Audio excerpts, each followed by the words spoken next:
Let's go. Tippy top. Wait. Hold up, Q. Feel like I'm at the tippy top of my game, looking down at the rafters. I had to sun these boys, can't leave them blasters. A lot of dudes, just some undercover actors. I don't fall for it, I'm privy to all your tactics. Yeah, so try again, this time take a vitamin. Yeah, invite them in, welcome to the Lion's Den. And I'm Mufasa, big boss in charge of coming in like a bull. You see me raising the stock up, yeah. So baby, you gon' need some patience. I already won, now I'm just making a statement, Damn, baby, why your mans keep hating? You asking about the cake, you here for the celebrations? And I ain't fishing, I ain't really into baiting. I know they all wish I take away they mating, but sorry I'm taking me and my lady mating. Welcome to the TheJustSayN Podcast, brought to you by Gateway 882 Media Company. We are your hosts, Ferman M. Jackson G. and Laresa Franklin in her absence, broadcast from the heart of the Dallas-Fort Worth Metroplex. This is a platform where real conversation meet real experiences and where powerful stories inspire purpose, growth, and transformation. Each episode features dynamic guests through provoking discussions and authentic perspective on life, relationship, business, leadership, faith, culture, and overcoming life challenges. Our mission is simple: to inform, empower, and encourage our audience to live boldly and walk confidently in their purpose. So wherever you're tuning in from Texas or around the world, sit back, relax, and enjoy the conversation. This is the JustSayN Podcast, where we keep it real, we keep it honest, and we just saying. So what's up, everybody? Welcome to the JustSayN Podcast, brought to you by Gateway 882 Media Company. Of course, like I said, I am Ferman M. Jackson Jr., along with my lovely teammate, my partner, of course, Laresa. In her absence, she had a family emergency, of course, but we are keeping her and her family in prayers, and I know she's watching as well for where she be present as. I appreciate you. Always a blessing to collate with her on this platform. Once again, man, we're excited that everybody continue rocking with us every Wednesday, but we've got very special guests here. We have Alicia and we have her son, Jed. They have a very, very powerful story, a very powerful testimony. And you're going to hear their story for the very first time. You know, this platform is about them today. The title of this episode is called This Story Will Inspire the World. And I know y'all's story will inspire the world. So I'm not going to hold y'all up. I appreciate y'all. And y'all go ahead and introduce yourselves to the audience. And big shout out to everybody that's watching this right now. Big shout out to the 29 views right now. So go ahead and y'all introduce yourself. And welcome to the JustSayN Podcast. Thank you. So I'm actually Alicia Voigts, and I'm Jet Voigts. And so we are introducing ourselves. I'll let Jet kind of like introduce himself too, but I actually have been undergoing a health recovery for the past 4 years. So I'm super excited to share what I've learned along the way. And I also totally have a passion for connection and people. So I'm super thankful for Ferman and Laresa for allowing us to come on this podcast this evening. Is there anything else you want to say? We're gonna explain how she what happened during the surgery and how it kind of hurt me in a way, but also how God was in that conversation while doing it. So here we go. So 4 years ago, actually to the date July 1st, so we're almost 4 years. 4 years ago, I decided to undergo weight loss surgery. I've always carried weight. It's been a lifelong, I don't even know if a correct word would be situation, lifelong, pain in my side. Also, so to say, I actually used to love to I try to carry it well. I tried really hard. I had a fashion blog at one point. I really tried to speak for plus size. Really tried to make a movement as far as fashion, being comfortable in your own skin. But deep down inside, I always wanted that niche of okay, where do I fit in? And I sought out weight loss surgery for a period of 5 years. Actually, I didn't know if I was ready. I didn't know anything. I mean, I wanted to let go of the weight. I didn't know how to do it. So I wanted to do it mentally, soundly. I didn't want to just jump into it just because. Like I want to like cover all aspects. So mental, physical, spiritual, whatever spiritual basis you believe in. We happen to believe in God, but also I know a lot of listeners out there are friends, possibly people just believe like in the light within them or in the universe. So whatever that spirituality looks like for you, I sought out God, and obviously through a lot of prayer and faith, I decided to undergo what's called the duodenal switch surgery. So it's gastric and sleeve combined. So my surgeon explained it as if it was like the sleeve on steroids, and it truthfully was. So I go in for the surgery July 1st, 2022. Surgeon says surgery went fantastic. I'm discharged same day. And I came home like any other patient and totally like started on like post-operative diet, vitamins, everything. I did everything by the book. Like lost the weight required prior to entering into the surgery. I was so committed to change. I actually sold, just a fun side note, I had this massive handbag collection. I sold my entire handbag collection because I was so dedicated. So I was 6 weeks post-op. This is kind of where all this like trajectory changes. I was 6 weeks post-operation. I was traveling for work and I was so lethargic. I couldn't walk straight. I couldn't even like keep down water and ice chips. And I was like, man, what is happening? So fast forward, because there's lots of details. This is really intricate details in it and a lot of this story. But fast forward to Labor Day in 2022. I suffered a serious coma. So I went fully comatose.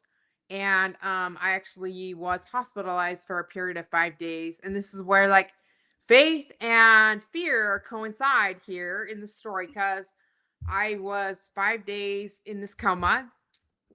I didn't know when I went to the coma, I didn't know anything but that I was in the state of Texas. So I didn't know what day it was, what like time it was, like what my address. I didn't know anything, right? Mhm. Was that scary? Yeah. Yeah. So Jet watched me go away in an ambulance, which was super, super frustrating for him because he was 5 in kindergarten. And do you want to talk about that at all? Like you don't have to, but Like at that time, I only, like, I remember whenever they came, I think she or someone else told me to go into that bedroom so then nobody, like, I wouldn't see it. And then I was like, I really didn't know what was going on at the moment. So then all I wanted to know if she was like okay or like anything. And when I went to school, I was really scared and I didn't want to go to school at all. Like at those moments, I just wanted to like just like go to see my mom. But I didn't know anything at that time because I was super young. So then like it's kind of hard because whenever when you're young, it's harder than you're older. So yeah. okay, thank you. That's awesome. Like not awesome, but like that might help somebody out there that experiences our same situation, or maybe not our same surgery, but like the situation where like mom or dad has to go to the hospital. Like it. Sure. So Jet was home with family, and like we had emergency family come to our aid. His dad was here, and like I wake up, you guys, 5 days later in the hospital with the walker at the end of my bed, and I'm like, oh no way. So I sit up and I look at the nurse and kind of still like waking up trying to figure out what happened. And I wake up and I look at the nurse and I like she kind of looked at me like, "Hey, are you okay?" And I was like, "Yeah, I got to go to the restroom." And so I get out of the bed. I plant my feet down on the ground and they were tingly, like maybe if you Like had a stroke or kind of like it's like how your leg is still whenever you're standing up, but like it like shaked like this, like yeah. it kept on like constantly moving. But she doesn't do that. Her leg automatically did that. I tremble. So the nurse said, "Hey, Miss Voigts, we need you to use a walker." And I was arguing with her saying, "No, I'm good." She goes, "No, like for real, it's like you need to use a walker."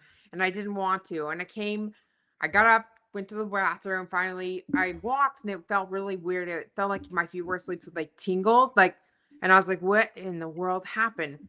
So I come back and sit down on the bed, still again trying to figure out what had just happened. And I've got 5 doctors in there. So I've got my surgeon, I've got the neurologist who did my MRI, I've got physical therapy, cognitive therapy, and speech therapy. And I'm like, what on earth? They handed me an iPad and asked me to jot my name. And I'm like, I'm shaking because I have these hand tremors. Look, she's trying to So don't hold it. So this is my hand trembles. Like I'm not doing that, but it just trembles. Like, so I cannot point my finger. I can point. I can't draw my name on the iPad. And I'm like, no way. Like I still couldn't, like, it still wasn't registering that I was like severely, like at this point, like classified as disabled, so to speak. And I just sat there in tears, like not knowing what was happening. And then they all come in with like the medical jargon of I suffered a loss of potassium and B1, which is the easiest way to explain loss of B1 for anyone out there who suffers a B1 vitamin like deficiency or has known someone with one. Just today, even I had someone message me over my Instagram asking about B1. So like it's real, it's out there. It's not widespread. It's not like something that you would easily find access information to, like accessible information. So they say B1. I was like, what is that? So the easiest way I can explain it is when you and I, Ferman, if you and I were to walk off a curb, even jet, I lost the neural pathway in this post-operation to bend my knee and lift my foot. It's the easiest way I can explain it.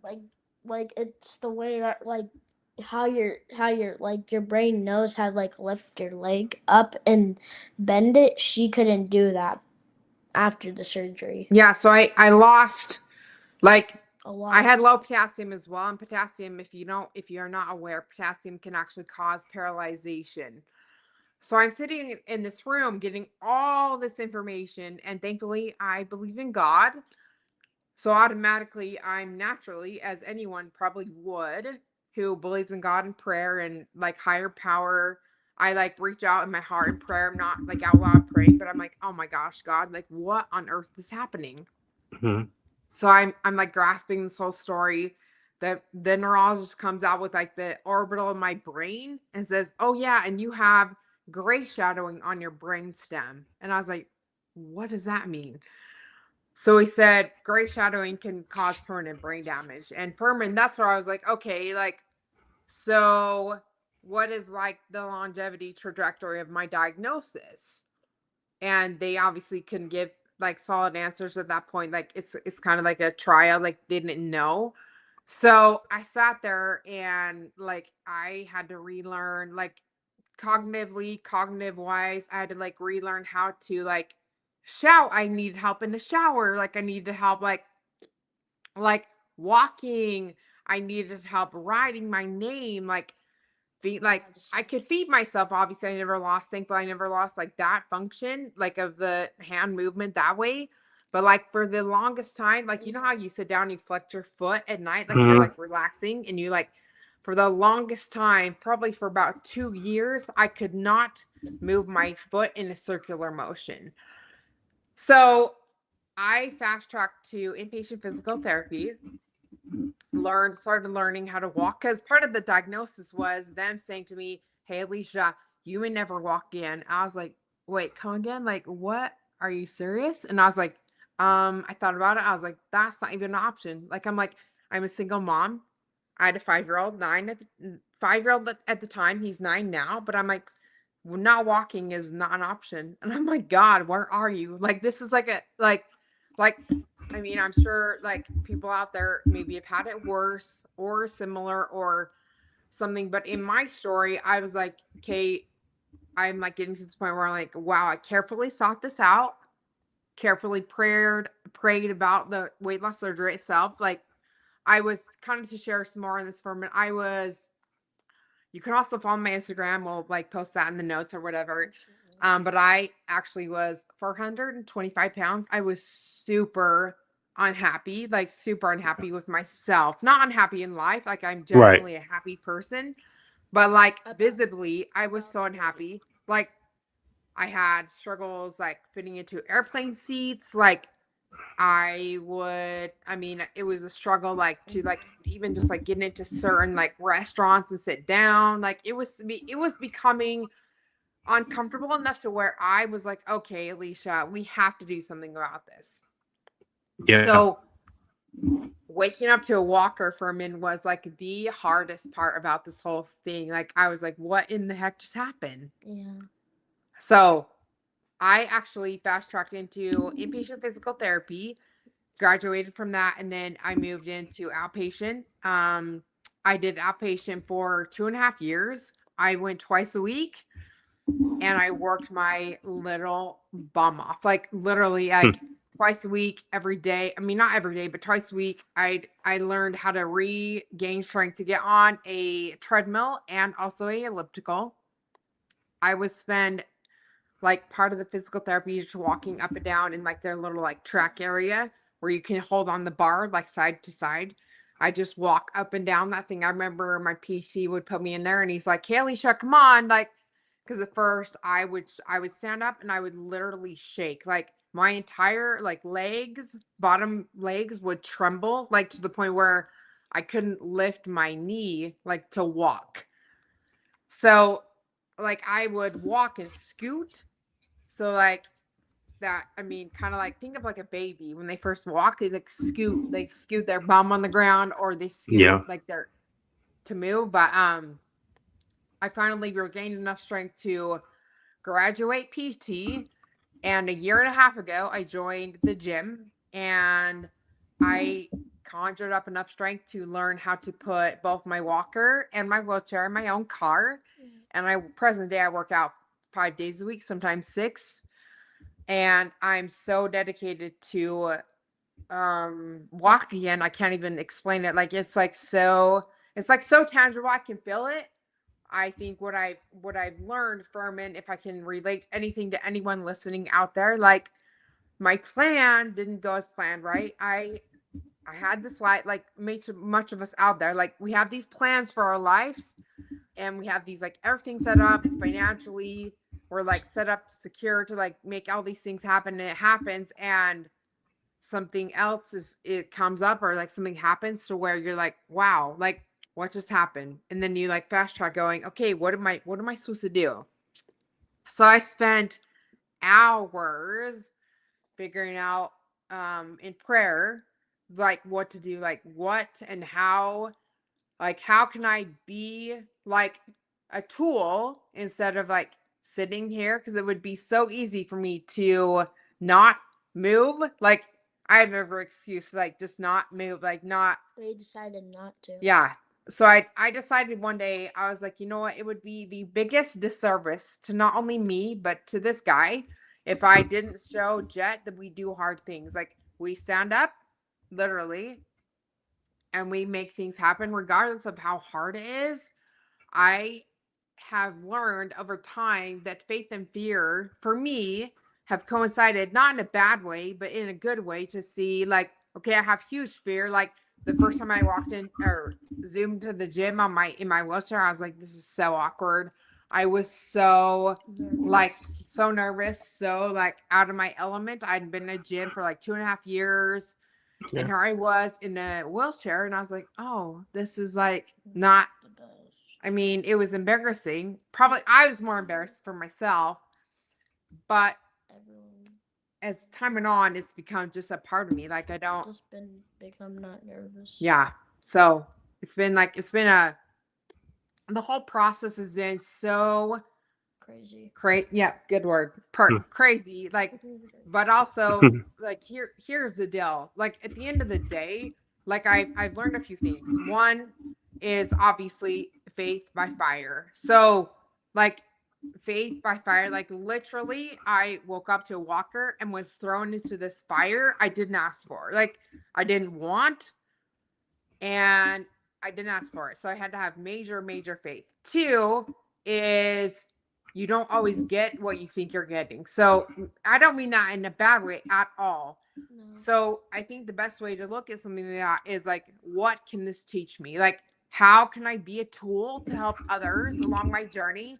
But then also, what can this teach me to learn and grow? And then 3, like, here's the part that is so cool, is I would have never met some of the people I've met had I not been in a wheelchair. And like, one of those happened to be the sweetest girl who was a teenager. I was shopping one day at the mall, and this teenager like zooms over in her wheelchair next to me, like so cute. And she goes, "Hey, like, what happened to you?" And I was like, "Wow, that's pretty bold." Like, I don't mind, but I was like, "Wow, it's pretty bold." Like, I don't know if I would have had that boldness as a teenager. So I talked to her, and she talked to me and told me what happened to her, and we exchanged that. And I looked over to the side. I happened to see her mom, like, crying huge tears, like just bawling, like wiping her eyes in the mall. We're in the middle of the mall. And her mom looked at me and she goes, "You know what?" She goes, like, "You're one of the first people that has like stopped and heard my daughter's story. People wave and say hi all the time. But," she goes, "you're one of the first people that stopped and like genuinely listen to her story." And she's a teenager. And I was like, well, I explained to her mom, I said, "Look, I've been in this wheelchair for a short time. I didn't know what this would be like, but I came home that night, Ferman, and I literally thought, if I would have never been in this wheelchair, like, or had this experience, I would have never seen some of the God's children or people in life that I wouldn't normally stop and talk to. I'd probably hold the door or help them because that's my nature. That's how I was taught." But like, Ferman, I would have never stopped and like possibly listened to some girl's story in her wheelchair at the mall. And I left the mall that day, and I actually got in my car, and I was just like, "You know what?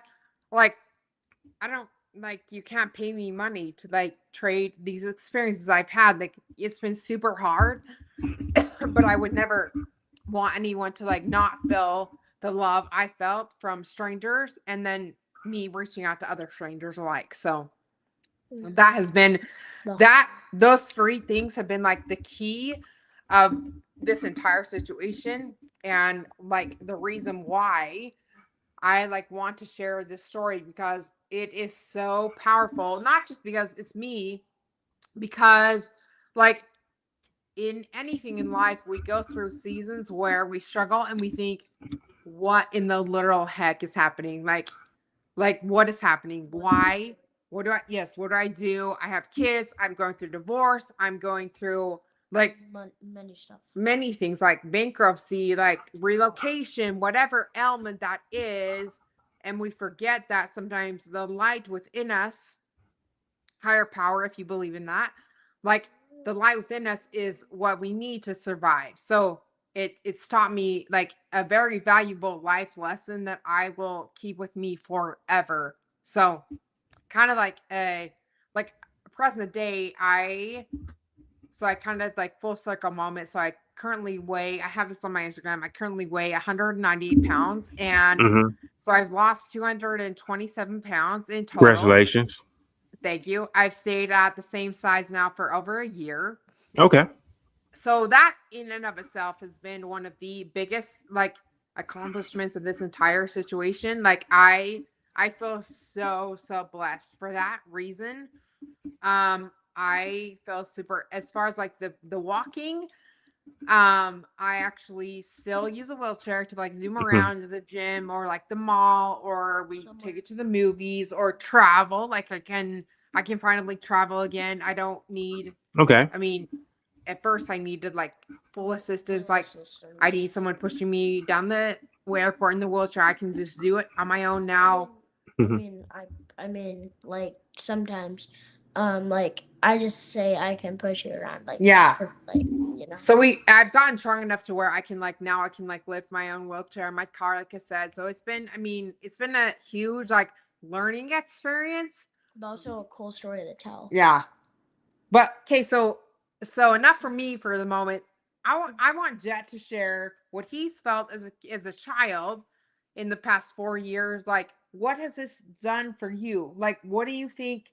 If you could give someone advice out there, what would you say to another kid who's maybe they're struggling, maybe they have a parent who is in the hospital or has had struggles like I have? I would say just like try to help a lot after whatever happens, like help a lot, because that would is one of the most best things whenever after something bad happens you really need help. And if you have a son or a daughter, it really helps if you get help from them, because that's like the best. Or if you have a husband and if they help too, that would be really good too. What would tell everyone, like, what did you learn through this whole process from having a mom who wasn't in a wheelchair to walker? Like, what did you learn watching your mom go from 100% being able to like walk 100%. to then like having to go into a wheelchair slash walker? What did that like? How did that make you feel? I as right as I like when I after she got taken by the ambulance, I was confused because I was really young at the time, so I didn't understand all like everything, and I was really confused what happened, and I didn't realize what a hospital was like yet, because I was younger, so then I didn't realize it. But then I realized I was really scared. So then, like every day when I went to school while she was in the surgery, I was just really scared to go, and I didn't want to go at all because I just wanted to see her. But like I would just say, like, to any people out there that has had it, like just like keep going through it, and others and everything that's positive. Okay, That keeps going. so once a week, you should know, Jet and I, through this process, kind of let's share this. So this process, we have a daily mantra. So every single morning, I drop off Jet over at school during the school year, and we have two phrases we say. We used to say, "Just be brave." Like I would drop him off at the curb, and I before I jump out, I would say, "Be brave." What did we add the year this happened? What do we add? Be mighty. Okay, why do we add "Be mighty"? Because we should always like treat people every people the same way, and also like be strong and stuff Okay. in school.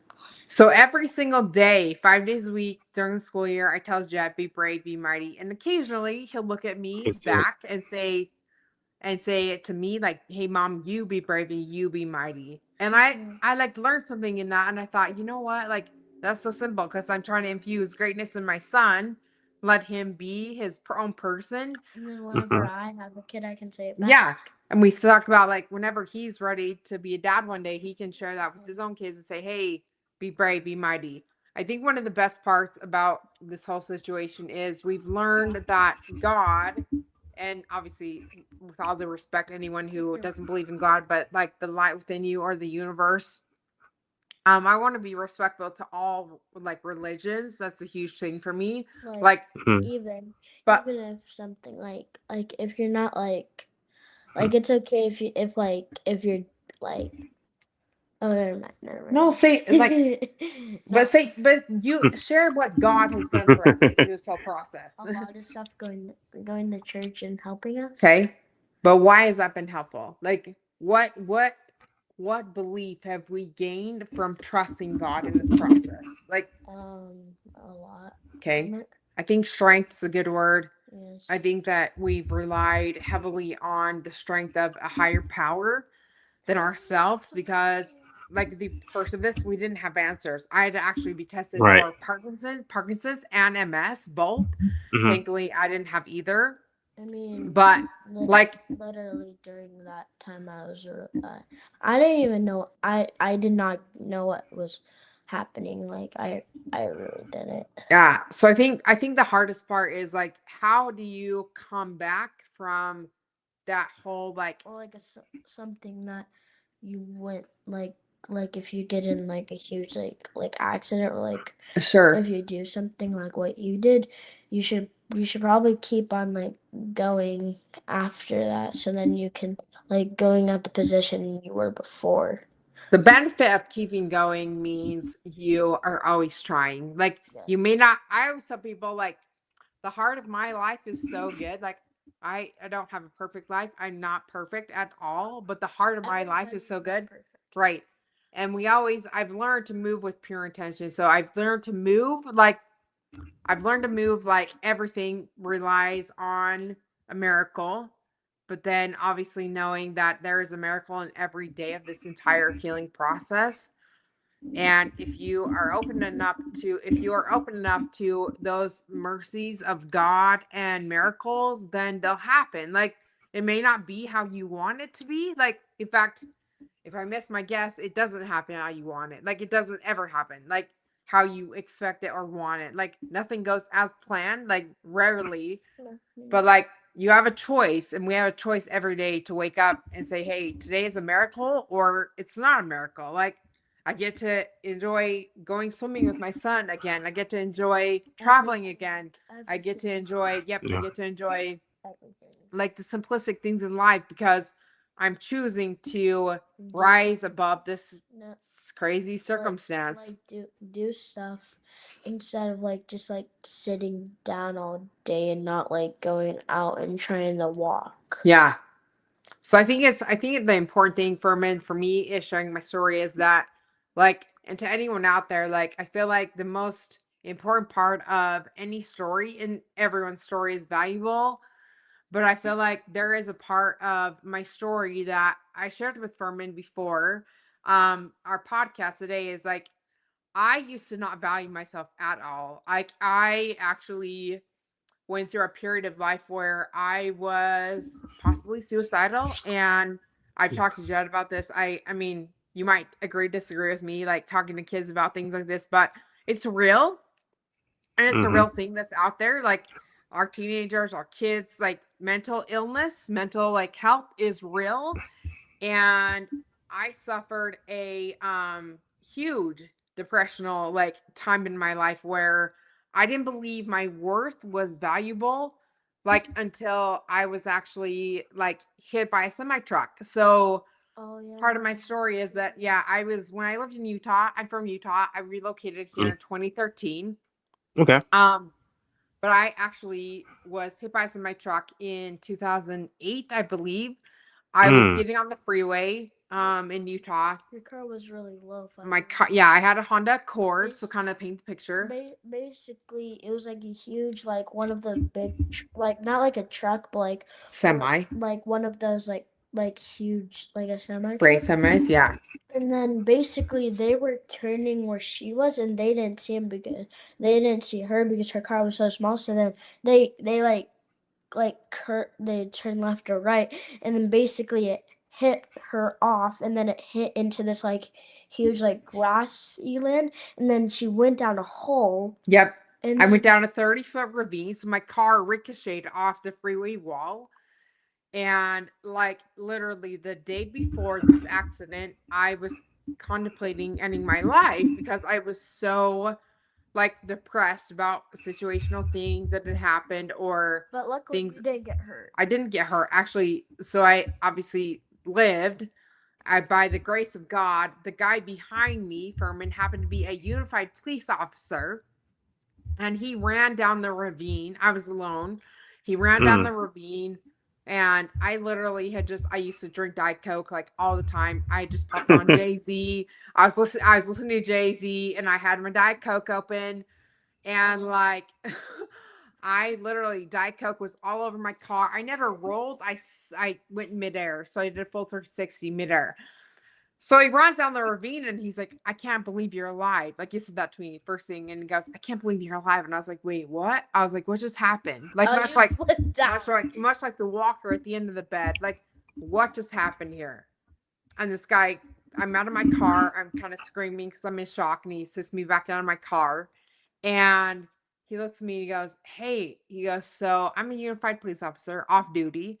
And he goes, on a Richter scale of accidents, your accident would have been a perfect 10. And I was like, no way. And he's like, any accident we approach in this ravine is fatal. And I was like, wait, what? Like, I couldn't like put two and two together. And I was like, holy cow. So I see an ambulance coming, fire truck. They are all like lining up above the freeway. Because keep in mind, I'm 30 feet down.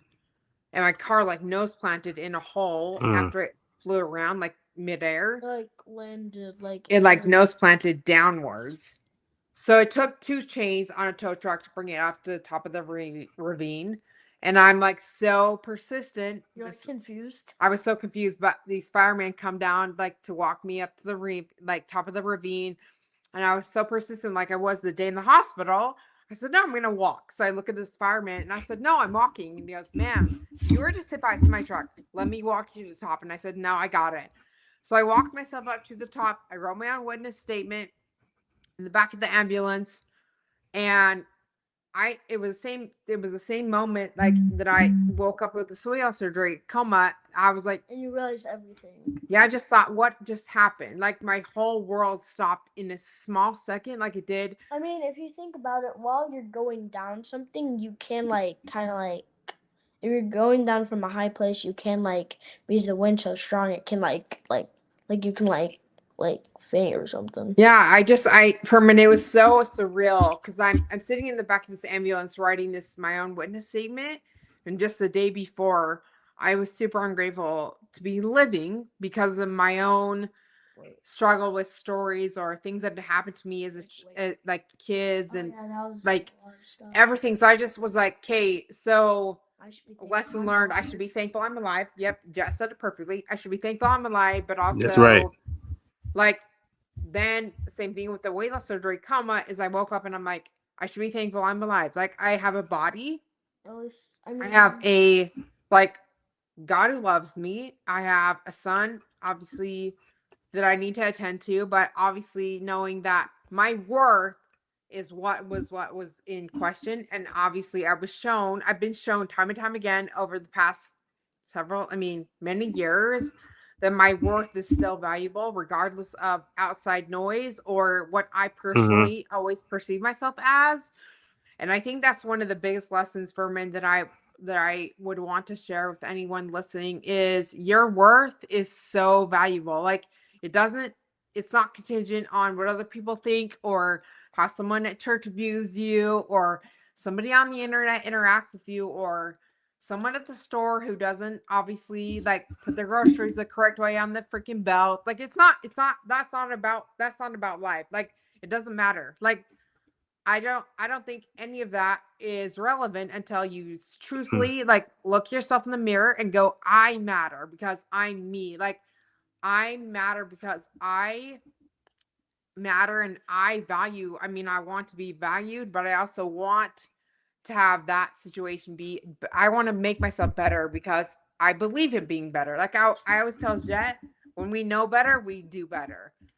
So I think that like when we as humans know better, we connect better. We drive connection better. Like we are understanding of other people's circumstances. We want to help them out. Like we want to like make sure of people around us feel loved. Like I love this quote. I have it on my Instagram somewhere. I forget the exact verbiage, but it's like speak life into people. Like when you're passing somebody in the store or in the, someone who makes a comment or like compliments you, speak life back to that person because you never know. Like that sounds so cliche because we always hear this phrase. Like you always hear like people go, oh, you never know what someone's going through. Like truly though, you don't. Like you have no idea. Maybe that person just lost somebody important to them. Maybe that morning they lost something that was like so valuable to them, a marriage, a baby, a pet, like a job, like something. I don't know what it is, what we all suffer, but what I do know is that every single one of us is valuable and we're all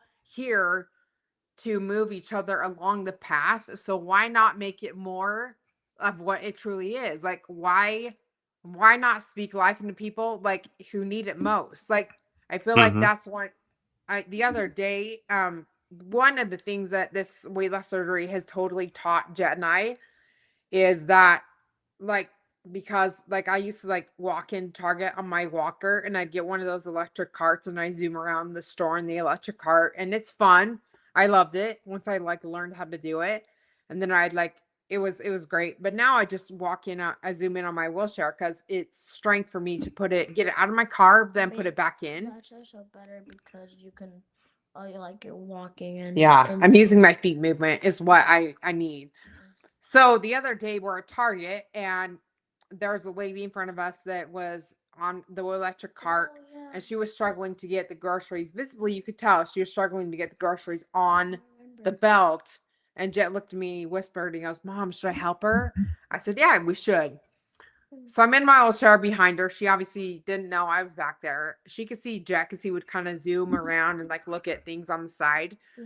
So he goes over and he says to her, "Ma'am, can I help you?" And she just kind of looks at him like, "Wow." And so I said, "Hey, I'm his mom. I'm right behind you." I said, "I'm in a wheelchair."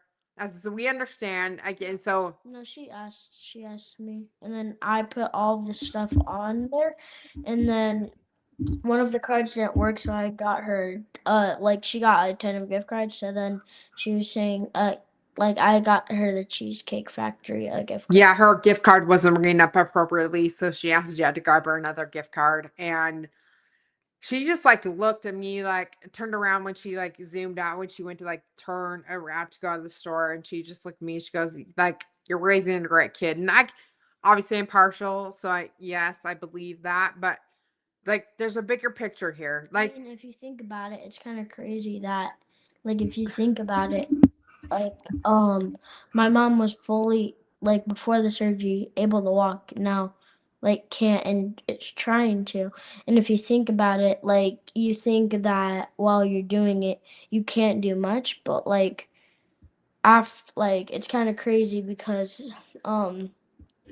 she did post on one of her Instagrams, I think. yeah, And I think it was actually really cool because you can see a picture of it on there, and it was actually really cool because I just felt like I was like, wow, I'm gonna be a really good man when I grow up. yep, I love that. So the confidence this entire situation has not only taught me, but my son, Jet, is invaluable. Mm-hmm. Like, it's priceless. Like, for him to understand and know, like, okay, so along in life, I might meet someone in a wheelchair or someone who's paralyzed or, And I would actually like I'm not just saying this, but like I kind of want to meet someone that has some special needs. I'm not even like joking. yeah, I think the heart of what is so valuable here is I watched Jet the other day put all these groceries on the cart for this lady, and she was telling us she's a retired school teacher.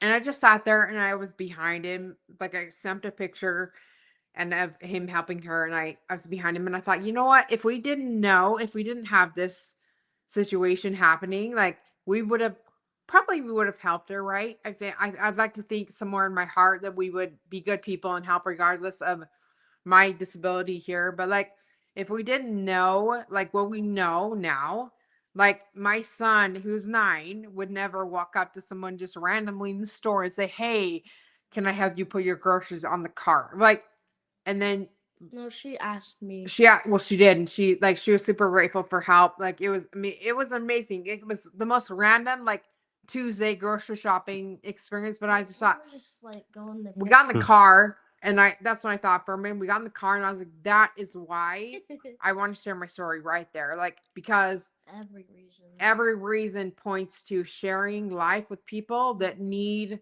that sharing. Like, so whether or not like you believe in paying it forward or helping somebody or like sharing what you have or sharing like your story or sharing your beliefs, like somebody out there needs it. You may annoy people. I'm sure I annoy people with how much I post, like workouts and everything like faith related, but at the same time, like why not? Because why not Right. be a source of light? Like why not be a source of light and love like in this world, because we all need it. Like Yeah. if I miss my guest here, like Ferman, like we all need it. Like Yeah, we do. our world is not like the like kindest place to be sometimes.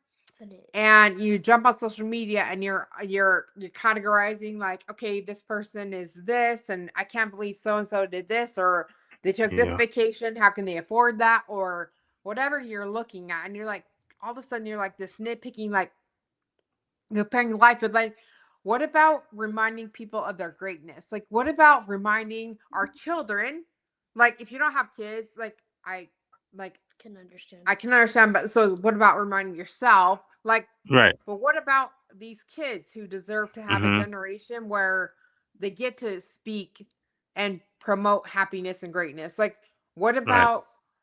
about the one person, Ferman, who's maybe struggling today with the thought of like maybe they're wanting to like end their life because something extreme happened, or they're in the midst of a divorce that they didn't want. Like all these things add up and they're all real and they're all relevant. So I think it's all about how do we like be a light for each other? How do we show we care and offer? Ferman and I have had great conversations about mutual respect. Like how do you have a conversation with someone to offer mutual respect? So meaning, how do you reiterate to somebody or show someone like, hey, I'm a safe space. Like at day's end, like I'm a safe space. I'm here. I don't have the answers. Right. Like I really don't have the answers. I know it works well for me and my son. But at the end of the day, I don't have the answers for everything out there. And I'm thankful I don't. I don't want them. But what I do Right. want is what I do want is to always help infuse people to see their greatness and their potential. Like and I think that's one thing I've learned this whole process is I've had amazing mentors, amazing amazing physical therapists, Mm-hmm. both at inpatient and outpatient physical therapy. I've had amazing amounts of like support from family, like huge shout out to my family, my mom, my dad, my brother, my sister-in-law, and my nieces and nephews. Like every single one of them at one point in time, and still to this day. In fact, my brother and I were just on the phone yesterday, still talking about my diagnosis, and like still like it means the world to me knowing we've had this entire army behind us, like fighting for us, fighting for my health, fighting for like answers when I couldn't figure out stuff on my own.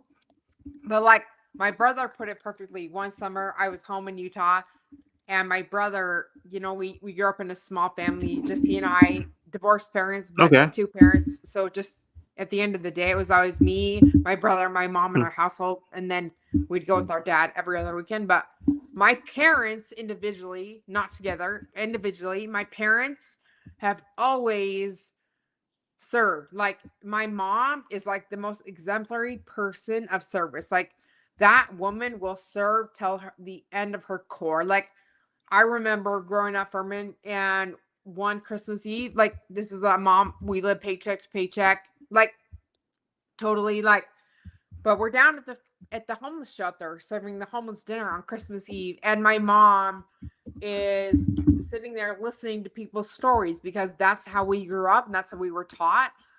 So I don't know any different. And then my dad, who is still like I found out years ago when I was back in Utah, like he gives to the men's shelter in Utah, like the homeless shelter. Like it's just, so I Okay. grew up with these exemplary examples of parents who obviously believe in serving. They still do to this day. Like Mm-hmm. I'm shopping with my mom at Christmas one year. She's offering to buy hot cocoa for the guy, Salvation Army guy, ringing his bell outside, like in the cold. Like same thing with my dad. Like we're at a place, like my dad helped me buy flip flops to give to kids in need one summer. Like I just grew up that way. So that is in my blood.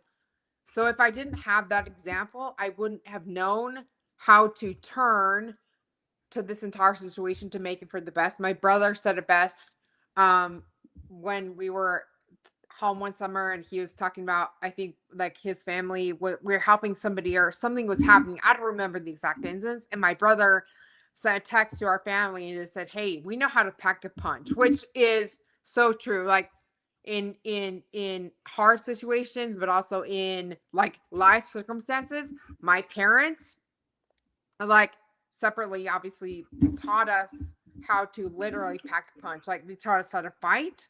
Like they taught us how to not give up. Like my dad still calls me weekly and reminds me of that greatness. Like some way or another, we talk about things around us. So my gift to like my son and the world is the same thing. Like why not remind someone of their greatness? And I feel like that's innately like what I have exhibited and what people do it on a daily basis for me. So why not give that back to someone, right? Yeah. So that's our story, and like we're here for it.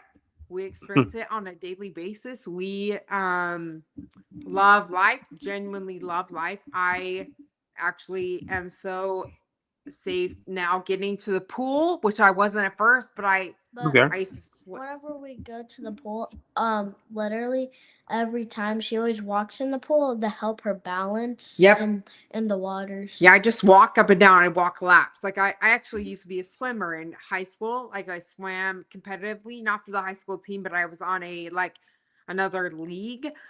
So I used to swim. And I just would 4 years ago when this happened, I would have given anything to swim. I couldn't get in the pool for probably about 3 years. No, about 2.5 years. So, but when I first did, I had to have like 2 men, like hoisting me with both arms, and then I had to wear water shoes. And now It's like way I can just get in on my own and walk laps. It's like really easy. Yeah.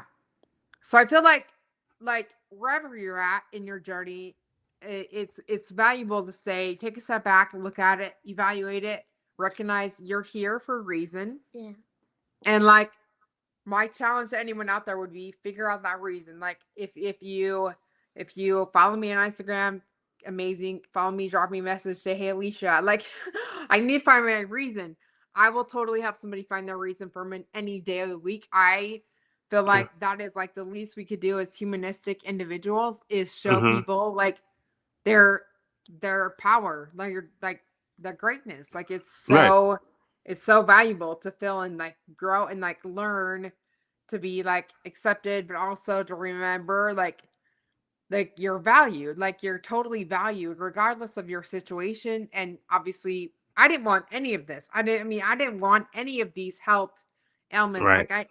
Like who would have thought? Like, and fun fact before we like wrap it up here, my diagnosis, the doctor looked at me for a minute, he goes, oh, it's 1 in a million. I was like, you gotta be kidding me.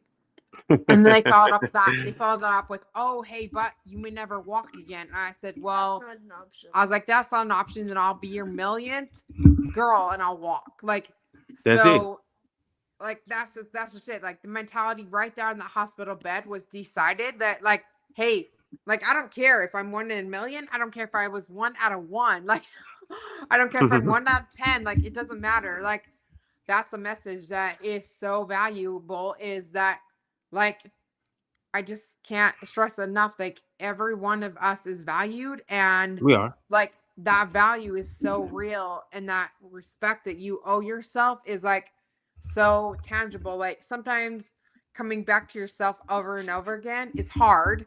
It's awkward as crap, but like it's needed. So like it's needed for you to like be remembered like for greatness. And that's like, Yeah. that's our mantra, right? Mhm.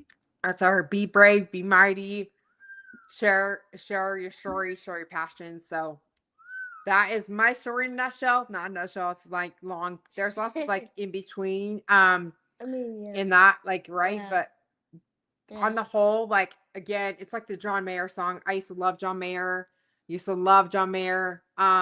He sings a song called The Heart of Life. And there's a line that says, I know it won't all go the way it should, but I know the heart of my life is good. And I wanted to just end with that. Like nothing is gone as planned. Like nothing in my life is like gone as planned. Like maybe like some decisions have for sure. Like when I went away to school, I like went on some other like service oriented trips, like that things, like some things that have gone to plan. But like at the end of the day, like the heart of my life is so good, and I plan to always move with pure intent and speak greatness into people as long as I live, because that's what's needed.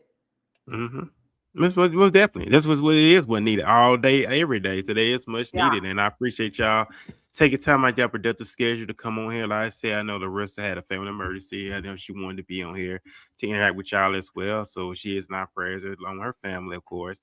And I appreciate y'all, Jet and Alicia. I keep doing great things, mighty great things. And before I let y'all go, let y'all depart. Also, I gotta say, go Spurs. I know the Spurs and Knicks play tonight. Yeah, so go Spurs. Spurs. Let's go Spurs. Yeah. Yeah, The so game is what, an hour and a half? 7:30 Yeah. if you're in Texas tonight. Yep, they're playing at the Knicks though, huh? Yeah, so that's it. So big shout out to the Spurs, guys. Yep.